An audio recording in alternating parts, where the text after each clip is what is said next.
हुकूमत घबराहट का शिकार है। खौफ की वजह से ये मुझे जेल भेजना चाहते हैं। जमहूरियत से इनको कुछ लेना देना नहीं, ये करप्शन का पैसा बचाना चाहते हैं। चेयरमैन पीटीआई इमरान खान का निजी टीवी को इंटरव्यू। कहा, पहले इन्होंने चोरी करके मुल्क को नुकसान पहुंचाया, अब चोरी को बचाने के लिए मुल्क को नुकसान पहुंचा रहे हैं।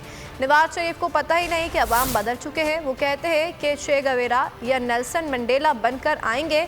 इलेक्शन कमिश्नर पर तनकीद करते हुए चेयरमैन पीटीआई का कहना था, ये बुज़दिल आदमी है, अकेले ये फैसला कर ही नहीं सकता। चैलेंज करता हूं कि इनका फैसला अदालत ख़त्म कर देगी।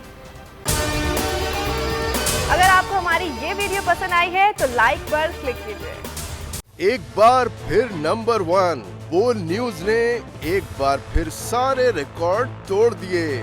मुल्क की सियासी सूरत हाल पर तो बाद में बात करूंगा, ये लाल हवेली का बताइए, ये क्यों छीनना चाहते हैं आपसे? बोल का प्रोग्राम तज्जिया 8 बजे की स्लॉट में सबसे ज्यादा देखा गया कि जी तौहीन अदालत की कार्रवाई की जाए। इमरान खान के साथ इसलिए खड़ा हूँ कि मैं नस्ली और असली हूँ। 41% सारिफीन ने सिर्फ बोल देखने का इंतखाब किया, क्योंकि बोल है नंबर 1। सबसे ज्यादा व्यूज, सबसे ज्यादा रील्स और सबसे ज्यादा रेटिंग के साथ बोल अब भी नंबर 1 पोजीशन पर बरकरार।